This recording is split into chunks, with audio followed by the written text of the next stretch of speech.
ಶ್ರೀ ಕ್ಷೇತ್ರ ಧರ್ಮಸ್ಥಳ ಗ್ರಾಮಾಭಿವೃದ್ಧಿ ಯೋಜನೆಯ ವತಿಯಿಂದ ಶ್ರೀ ಕ್ಷೇತ್ರ ಧರ್ಮಸ್ಥಳದ ಧರ್ಮಾಧಿಕಾರಿ ಡಾಕ್ಟರ್ ಡಿ ವೀರೇಂದ್ರ ಹೆಗಡೆಯವರ 73ನೇ ಹುಟ್ಟುಹಬ್ಬದ ಪ್ರಯುಕ್ತ ವಾತ್ಸಲ್ಯ ಸಮಾಜ ಬಾಂಧವರಿಗೆ ಸಹಾಯ ಹಸ್ತ ನೀಡುವ ಕಾರ್ಯಕ್ರಮ ರಾಜ್ಯದಾದ್ಯಂತ ವಿತರಿಸಲ್ಪಡುವ ವಾತ್ಸಲ್ಯ ಕಿಟ್ ಸಾಗಿಸುವ ಟ್ರಕ್ಗಳಿಗೆ ಚಾಲನಾ ಕಾರ್ಯಕ್ರಮ ಧರ್ಮಸ್ಥಳ ದೇವಸ್ಥಾನದ ಮುಂಭಾಗದಲ್ಲಿ ನಡೆಯಿತು.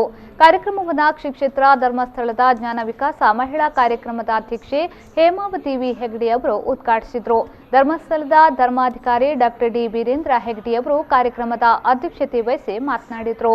ಹಿರಿಯರು ಅಥವಾ ಕಿರಿಯರು ಅನಾಥರಾಗಿರ್ತಾರೆ, ಅವರಿಗೆ ಬೇಕಾದಷ್ಟು ಸಹಾಯಗಳು ಅಥವಾ ಆಪತ್ತಿಗೆ ಬೇಕಾಗುವಂಥ ಔಷಧಿಗಳು ಮತ್ತು ಏನಾದರೂ ಸಣ್ಣ ಪುಟ್ಟ ಸಹಾಯಗಳಿಂದ ಅವರು ವಂಚಿತರಾಗ್ತಾರೆ. ಹಾಗಾಗಿ ನಮ್ಮ ಶ್ರೀಮತಿ ಹೇಮಾವತಿಯವರು ಈ ಕಾರ್ಯಕ್ರಮವನ್ನು ವಾತ್ಸಲ್ಯ ಅನ್ನುವ ಹೆಸರಿನಲ್ಲಿ ಎಲ್ಲರಿಗೂ ಸುಖ ಬರಬೇಕು, ನೋವು ಕಡಿಮೆ ಆಗಬೇಕು, ಅವರಿಗೆ ಆರ್ತನಾದ ಬದಲು ಸುನಾದಗಳು ಕೇಳಬೇಕು, ಆ ರೀತಿಯ ಪರಿಕಲ್ಪನೆಯೊಂದಿಗೆ ಈ ಕಾರ್ಯಕ್ರಮ ಮಾಡಿದ್ದೇವೆ.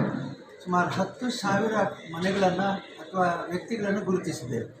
ಅವರಲ್ಲಿ ಕೆಲವರಿಗೆ ಮನೆಯೇ ಇಲ್ಲ, ಮನೆ ಇದ್ದವರಿಗೆ ಸೂರಿಲ್ಲ, ಆಮೇಲೆ ಬಟ್ಟೆ ಇಲ್ಲ, ಕೆಲವರಿಗೆ ಆಹಾರ ಊಟಕ್ಕಿಲ್ಲ, ಮತ್ತು ಭಿಕ್ಷೆ ಬೇಡುವಂತಿಲ್ಲ, ಯಾಕೆಂದರೆ ಭಿಕ್ಷುಕರಲ್ಲ, ಆದರೆ ಅನಾಥರಾಗಿರ್ತಾರೆ. ಈ ಕಾರಣದಿಂದ ಉಜಿರೆ ಧರ್ಮಸ್ಥಳ ಮಂಜುನಾಥೇಶ್ವರ ಶಿಕ್ಷಣ ಸಂಸ್ಥೆಗಳ ಕಾರ್ಯದರ್ಶಿ ಡಿ ಹರ್ಷೇಂದ್ರ ಕುಮಾರ್, ಅಖಿಲ ಕರ್ನಾಟಕ ಜನಜಾಗೃತಿ ವೇದಿಕೆಯ ಟ್ರಸ್ಟ್ನ ಟ್ರಸ್ಟಿ ಡಾಕ್ಟರ್ ಬಿ ಯಶೋವರ್ಮಾ, ಅಖಿಲ ಕರ್ನಾಟಕ ಜನಜಾಗೃತಿ ವೇದಿಕೆಯ ಟ್ರಸ್ಟ್ನ ಅಧ್ಯಕ್ಷ ವಿ ರಾಮಸ್ವಾಮಿ, ವಿಧಾನ ಪರಿಷತ್ನ ಶಾಸಕ ಪ್ರತಾಪ್ ಸಿಂಗ್ ನಾಯಕ್ ಉಪಸ್ಥಿತರಿದ್ದರು.